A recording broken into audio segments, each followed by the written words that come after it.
up, nerds? It's your boy, it's the MTG, doing something a little different today. Today we're going to do a little deck tech. I'm going to show you guys what I'm playing in Standard, show you how to build it on Arena, and then I'm going to show you how to run it down throats. All right? Tell your friends, grab your boys, grab your mama, grab whatever the fuck you want. Come on down to the channel. Let's go. Welcome back. So, I went as a mono red player for about 15 years, dude. Mono red till I died. And then I just got sick of it, dude. To be honest, I just got goddamn sick of it. It's a lot of fun as an early new player, dude. But if you're trying to do what I'm trying to do, you gotta build something better. So we went black-blue mid-range, Kaido Bane of Nightmares. It's an expensive fucking deck. But if you really put in the time and the effort, you can trade in your fucking shit to get what you need to build this fucking monster. So grab your tablets, grab your computers, grab whatever you're running, dude. Jump on Arena with me, and I'm going to show you how we get down. Let's go. All right, grab your shit. Let me show you what we're working with. Most important thing to start with, kids, when you're building any multicolored deck is what? That's right, your land base. So let's start with the land base. The must-haves, right? Gloomlake Verge. You gotta have your Dark Slick Shores. My favorite out of this whole bullshit would be the Restless Reef. Late game, the Reef does fucking work, dude. 4/4 Shark, Death Touch, makes you or your opponent mill 4 cards. So we don't need to mill in our case, but milling your opponent is always kind of fun. Then you got your, what else? Murky Sewer. You're beating on your opponent, it comes in untapped, 13 or less. Now let's get into the real bullshit. The big bombs out here. Kaido, Bane of Nightmares. All right, let's break this card down. First, we're going to start with the ninjutsu ability. So all of our other creatures are either flyers or unblockables or have menace. So turn 3, if you've already got a 2-drop on the battlefield, turn 3, you bring that card back to your hand, you ninjutsu in Kaido on turn 3, he beats in for 3, and then you get to use his +1 ability to give all ninjas +1/+1, or his 0 ability, where you surveil 2 and draw a card if opponent lost life this turn, or you can tap down somebody's big-ass bomb with 2 stun counters. Unbelievable. We pair up the Kaido, Bane of Nightmares, with the Kaido Cunning Infiltrator, okay?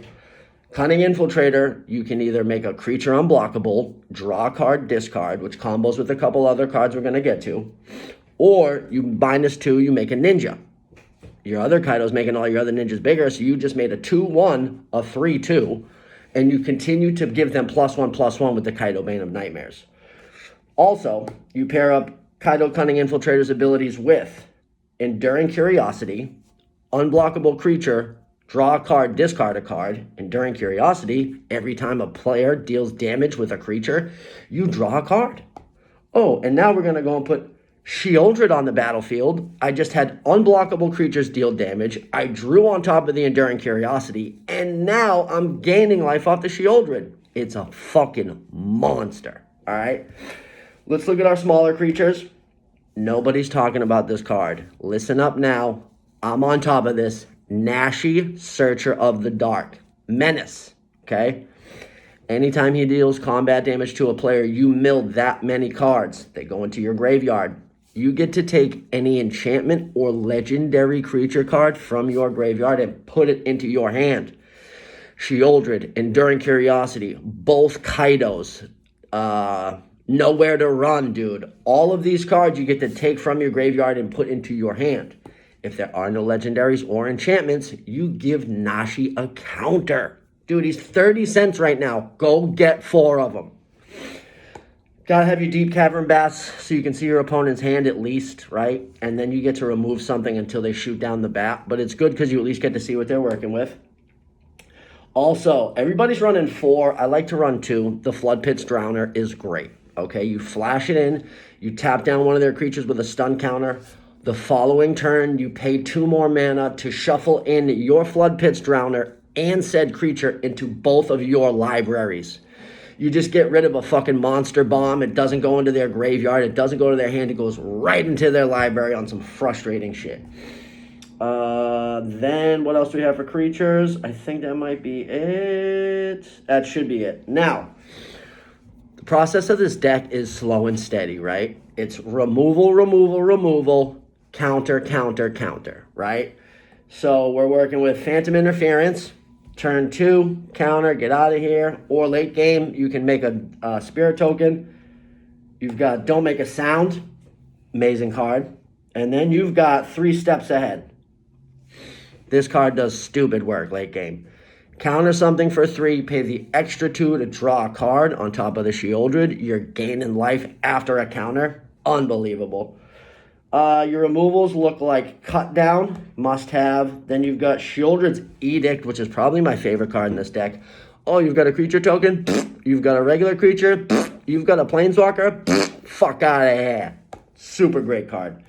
Go for the Throat, must have. Get some big removal creatures out of there. Snap them down for 2.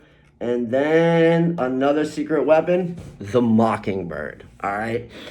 I play against a lot of decks. Like the Black-White Bats is a tough matchup.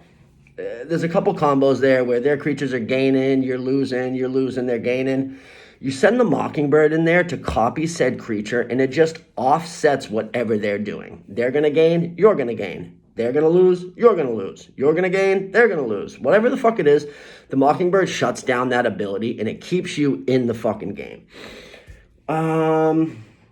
And that's about the gist of it, dude. It's slow and steady. Counter, remove. Counter, remove. You just let them burn out their hand, and then you start dropping monsters like Kaido, Enduring Curiosity, Shieldred, or the Cunning Infiltrator. So it's a fucking super great mid-range. Everyone's playing it right now. I have it played a little different. Nobody else is running both Kaidos, I'll be honest.